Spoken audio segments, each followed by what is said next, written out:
In this tutorial, we will be demonstrating how easy it is to manage registry modifications within your virtual desktop environment using the VDI ToolKit. We will also look at some of the alternatives and their associated pitfalls.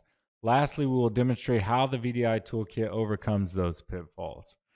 So one alternative is using group policy for registry modifications. Group policy unfortunately has some inherent problems when being utilized within a virtual desktop environment. Using group policy for managing registry modifications can regrettably slow down login times to the virtual desktops.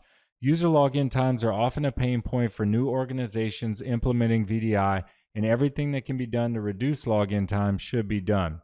Group policy also does not use a robust rules engine that is aware of all aspects of your virtual desktop environment.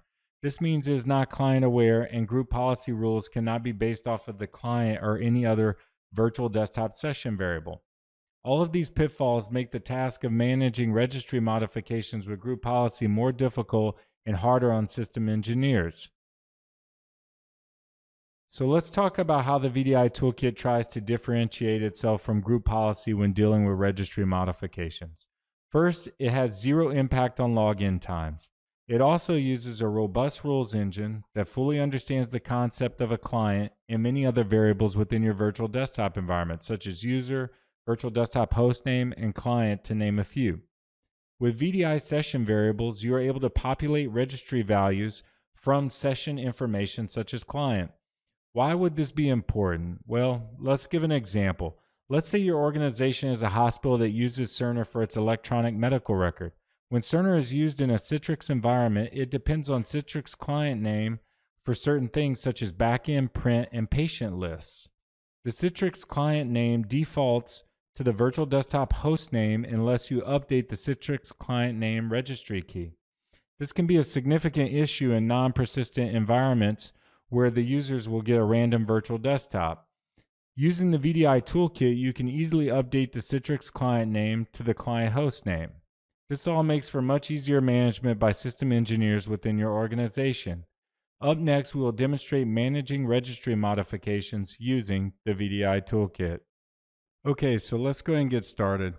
First, what we want to do is go ahead and log in, actually open up the management console. And I have that running here on a virtual desktop, so I can go ahead and open that.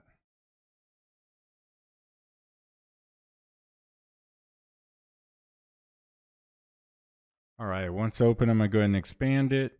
And first things first, we'll want to navigate to Rules, Rule Items, and then Registry Modification. As we'll see, I have none right now. So we're going to go ahead and add two. I'm going to do just a regular one and then one demonstrating a VDI session variable. So we'll give it a name, a description. We'll choose which registry hive it's located in.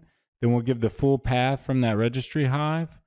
We'll give it a value name, what type of value it is, like string, D-word, Q-word, or whatnot. And then we'll actually put the value in, and then we'll choose a registry view, which we'll just leave it at default. But this can come in handy if you're trying to edit things in syswow 64. So like if you have 32-bit applications running on a 64-bit machine.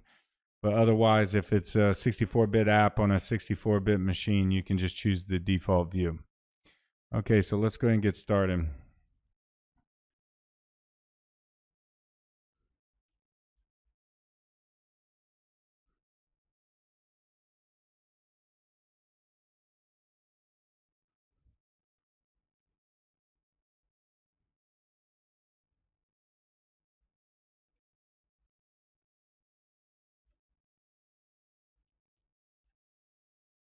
Okay.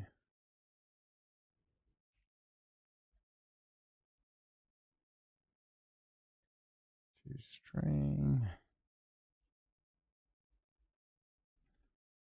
We'll go ahead and add that one. And do a search, make sure it shows. Okay, so I'll go ahead and add the second one.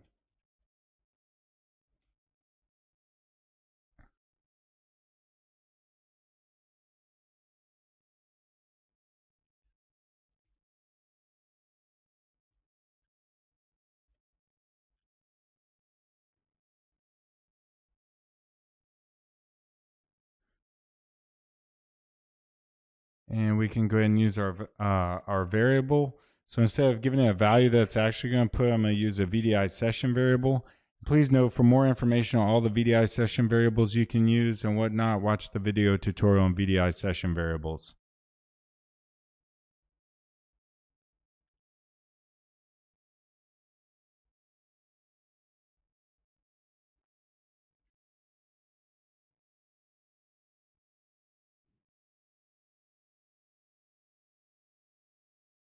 Okay, we can see I've added both. So now we need to go ahead and create a rule and associate these modifications with that rule. So I'll go ahead and navigate to Rules, Session Rules, and then Registry Modification. And as we can see, I have none created so far, so we'll go ahead and create one.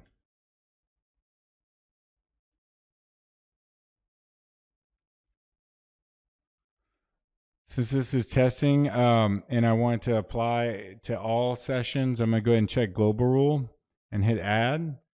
Once I hit Add, the edit window will open. Now, please note, this is a global rule, so it'll apply to all sessions.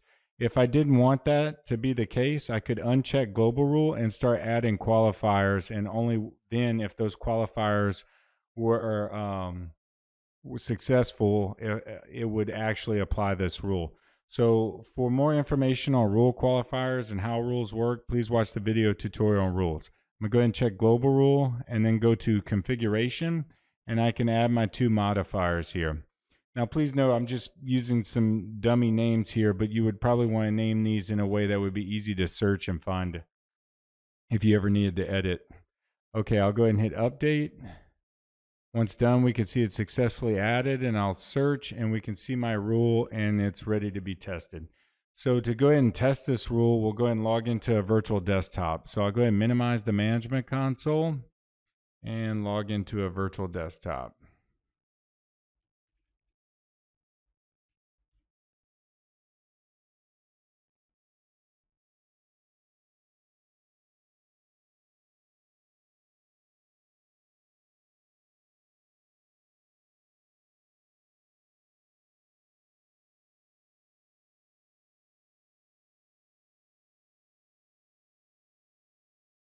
Okay, once logged into the virtual desktop, we can go ahead and check the registry and make sure that our modifications applied. I'll go ahead and navigate here and click here on the key VDI ToolKit test. And as we can see here, when I use that VDI session variable, it actually took and put the client host name in there. That's the client that I'm connecting from to the virtual desktop. Please note there's many more other session variables you can use. And like this one right here would be very useful if you were trying to update the Citrix client name every time a user roamed or whatnot. And then you can see the first one that I did that was just a regular string and it was a test. Okay, we can also take and close this and we can navigate to the sys tray and left click on the VDI ToolKit sys tray icon and then navigate to rules. And I can expand session modification rules. And if I scroll down here, I can see registry modification rules, and now I have one. So if I go ahead and expand that, I can see the rule, and it'll give me details about the rule. So that's what we named the rule. And then I can also expand that, and I can see each registry modification as well. And the green means it applied successfully, and if it had not applied successfully, it'd be red. If I highlight my mouse over, I can get all the details of that registry modification, the individual registry modification. Well, I hope you found this tutorial useful, and thank you.